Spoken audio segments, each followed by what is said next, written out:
الحمد لله رب العالمين والصلاة والسلام على سيد الأنبياء والمرسلين أما بعد فأعوذ بالله من الشيطان الرجيم بسم الله الرحمن الرحيم إن الله وملائكته يصلون على النبي يا أيها الذين آمنوا صلوا عليه وسلموا تسليما اللهم صل على سيدنا وشفينا وحبيبنا ومولانا محمد وبارك وسلم صلاة وسلام عليك يا رسول الله صلى الله تعالى عليك وسلم هل ينظرون إلا أن تأتيهم الملائكة أو يأتي أمر ربك كذلك فعل الذين من قبلهم وما ظلمهم الله ولكن كانوا أنفسهم يظلمون.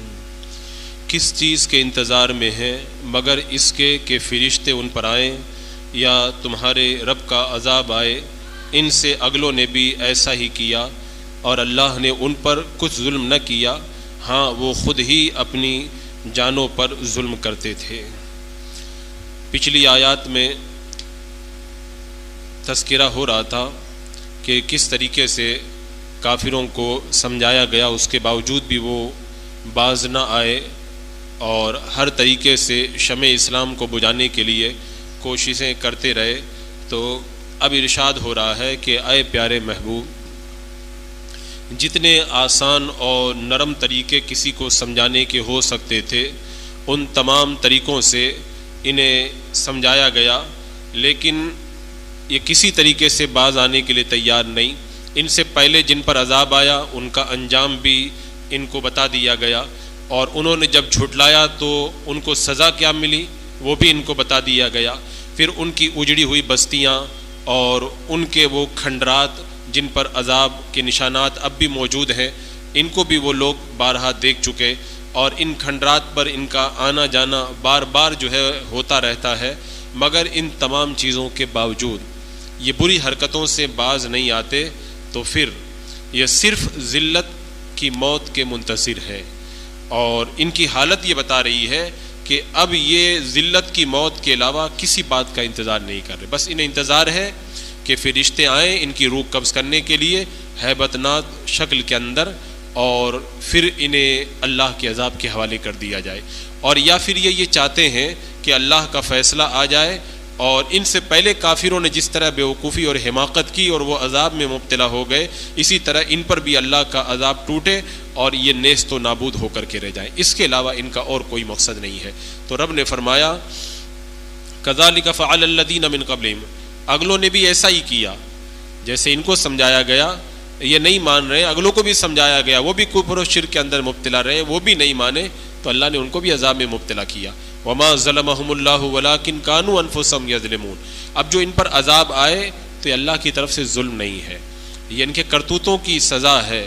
اللہ تبارک و تعالیٰ کسی بندے پہ ظلم نہیں کرتا، بندہ خود اپنی جان کے اوپر ظلم کرتا ہے. اللہ نے اسے جس راستے پہ چلنے کے لیے کہا اس راستے کو چھوڑ کر کے اگر کوئی خود ہی جو ہے وہ گڑھے میں گرنا چاہے تو وہ خود اپنی ہلاکت کا سامان کرتا ہے. اللہ تبارک و تعالیٰ کبھی بھی بندوں پر ظلم نہیں کرتا. اسی لیے کہا گیا کہ اللہ تعالیٰ بندے کو جس حال میں رکھے، جہاں بھی رکھے، یہ اس کی حکمت ہے، یہ اس کا انصاف ہے.